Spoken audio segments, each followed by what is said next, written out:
नमस्कार साथियों, आज जो आप देख रहे हैं ये है बरसात का पानी। और इसको मैंने एक स्टील के बर्तन में रखा हुआ है। 1 किलो का वेट रखा हुआ है। उसके ऊपर एक तार रखा हुआ है जहाँ पर मैंने बिजली का जो करंट वाला तार है वो लगाया हुआ है। और दूसरा वायर मैं इस जैसे पानी में डालता हूँ तो बल्ब नहीं जल रहा है, और जैसे ही इस वायर को आपस में शॉर्ट करता हूँ तो ये बल्ब जलता है। तो ऐसा नहीं है कि यहाँ पर सप्लाई अवरुद्ध हो गई या इसमें पानी में करंट नहीं है, करंट रहता है। ये देखो, जैसे मैं इसको पानी में डालता हूँ तो ये हाइड्रोजन के बुलबुले निकल रहे हैं। पानी का सूत्र H2O होता है। यहाँ पर हाइड्रोजन की मात्रा डबल होती है और ऑक्सीजन की मात्रा सिंगल होती है। तो ये जो पानी जब टूटता है, ये दोनों हाइड्रोजन ऑक्सीजन जब टूटते हैं तो वहाँ पर बुलबुले पैदा होते हैं पानी के अंदर। और जब मैं इसको डायरेक्ट लगाता हूँ, देखो बल्ब ग्लो कर रहा है, लेकिन जैसे ही पानी में लगाता हूँ बल्ब नहीं जल रहा। ऐसा नहीं है यहाँ पर करंट नहीं है, करंट पूरा का पूरा है। 200 जैसे 40 वोल्ट का सप्लाई है तो 240 है। मेरे यहाँ इन्वर्टर का सप्लाई है तो 270 वोल्ट है। ये देखो, ऑक्सीजन हाइड्रोजन बीच में से टूट रहे हैं तो बुलबुले बन रहे हैं, और डायरेक्ट में ये अच्छे से जल रहा है, लेकिन पानी में नहीं जल रहा। ऐसा क्यों होता है?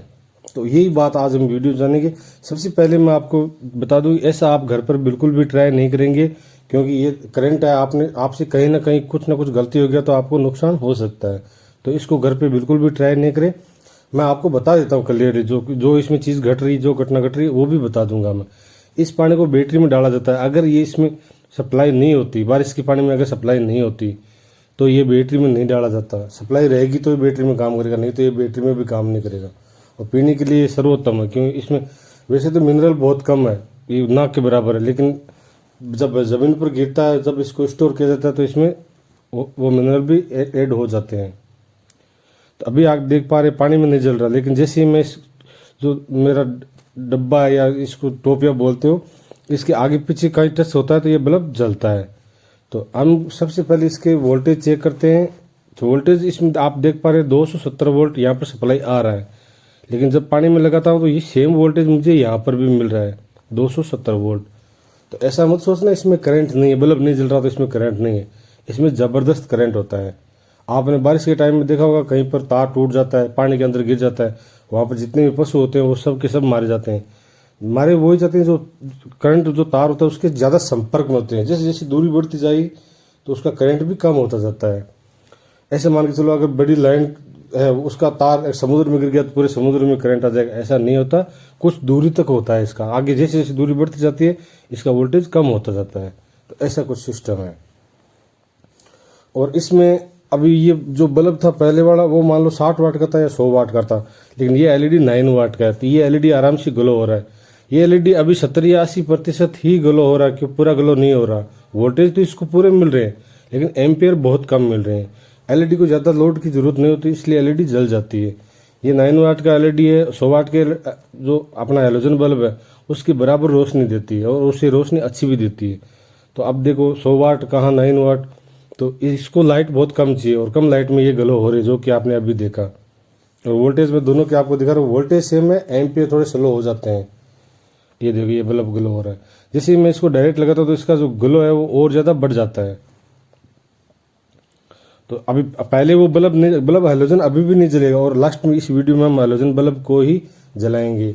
वो किस तरीके से जलाएंगे, इसमें कुछ मिनरल ऐड करेंगे, कुछ अशुद्धियाँ इस पानी में मिलाएंगे, तो पानी में जो एम्पियर है वो भी बढ़ जाएंगे, उसकी पावर सप्लाई है वो बढ़ जाएगी, और वो कुछ इस तरीके से काम करेगा। देखो, पानी में 70-70% ग्लो हो रहा है, लेकिन जैसे मैं डायरेक्ट इसको टच करता हूँ तो इसका ग्लो बढ़ जाता है। ऐसा कुछ हो रहा है। और अब वापस हेलोजन बल्ब को चेक करते हैं तो सेम वही प्रक्रिया है। हेलोजन बल्ब पानी में नहीं जलता, क्योंकि इसको एम्पियर बहुत ज़्यादा चाहिए। तो मेरा आज का टॉपिक यही है कि अगर बारिश का पानी, आपने बहुत सारी वीडियो देखे होंगे कि पानी वो सप्लाई, मतलब उसमें करंट नहीं होता, ऐसा नहीं है, करंट होता है।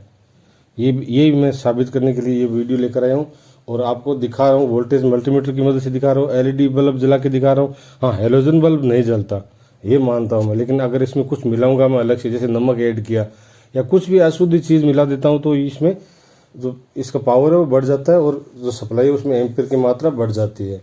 वोल्टेज तो आपने देखा बराबर आ रहा है। जैसे नमक इसके थोड़ा बहुत आसपास गया तो इसने ग्लो किया बल्ब ने। अब जब जैसे मैं नमक के थोड़ा पास लेके जाता हूँ तो ये बल्ब देखो ग्लो हो रहा है, और जैसे दूर करता हूँ तो बल्ब हल्का ग्लो हो रहा है।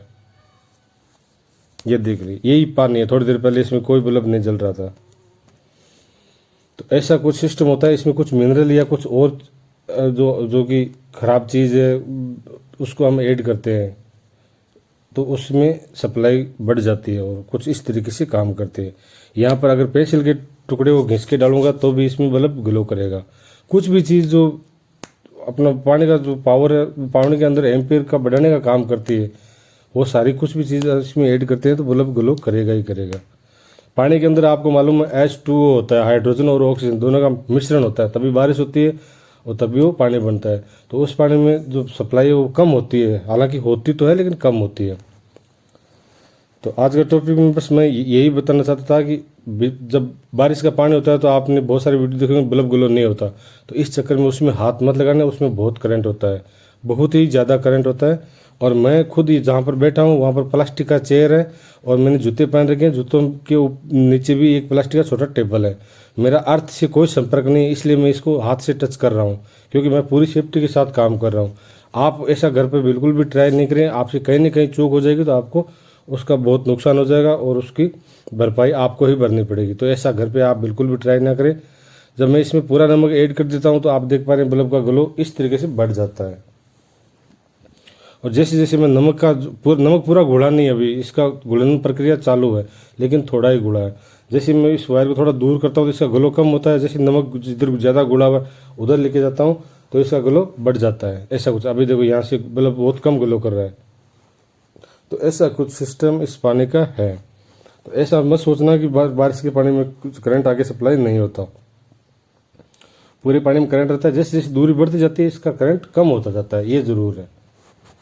तो आगे से ये चीज़ का ध्यान रखना। और आज का टॉपिक भी इतना ही है कि बारिश के पानी में अंदर करंट होता है या नहीं होता है। और बैटरी में इस पानी को लोग आराम से डाल देते हैं, इसको गर्म करके ठंडा करके फिर डालना होता है क्योंकि इसमें अगर कुछ बैक्टीरिया कुछ और चीज़ हो तो आपकी बैटरी को फालतू में नुकसान हो जाता है। इसलिए एक बार इसको गर्म करना है, फिर ठंडा होने के बाद छान के और आप बैटरी में भी इसको ऐड कर सकते हो क्योंकि इसमें अलग से मिनरल होते नहीं। तो ये बैटरी में जो पानी होता है जो कम हो जाता है क्योंकि बैटरी जब गर्म होती है तो उसमें बैटरी का पानी बाहर निकल जाता है या गर्म होकर ख़त्म हो जाता है। तो उस वहाँ पर हमको बैटरी का पानी का लेवल सेम रखना होता है।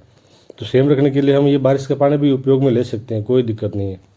हाँ, लेकिन इसको एक बार गर्म करके फिर ठंडा करके और फिर छान के ही काम में लेना है, कुछ इस तरीके से जैसा कि मैं आपको बता रहा हूँ।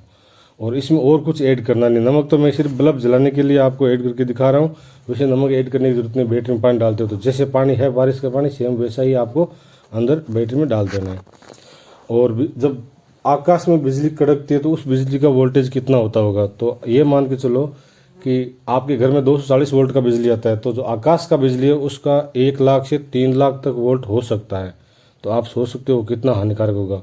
और वो सबसे ज़्यादा पेड़ों पर क्यों गिरती है, क्योंकि पेड़ हिलता रहता है, उसकी पत्तियों में इलेक्ट्रॉन आ जाते हैं, उसमें थोड़ा पावर रहता है, करंट रहता है। तो करंट जल्दी अट्रैक्ट करता है और सीधा खिचड़ी पर ही वो गिरती है क्योंकि उसको अट्रैक्ट करने में कुछ ना कुछ साधन चाहिए, तो वो इलेक्ट्रॉन पर ही अट्रैक्ट करता है। तो इसलिए खिचड़ी पर सबसे ज़्यादा बिजली गिरती है।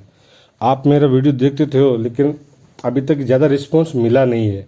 मेरे वीडियो को लाइक कर दिया करो और कैसा लगा कमेंट जरूर कर देना। आपको आवाज़ में कैसा लगा या जो प्रैक्टिकल करके दिखा रहा हूँ उसमें आपको कैसा लगा, कुछ सीखने को मिला तो कमेंट जरूर कर देना। अपने दोस्तों के साथ शेयर भी कर देना और एक सब्सक्राइब भी कर देना। मिलते हैं नेक्स्ट वीडियो में, तब तक के लिए धन्यवाद।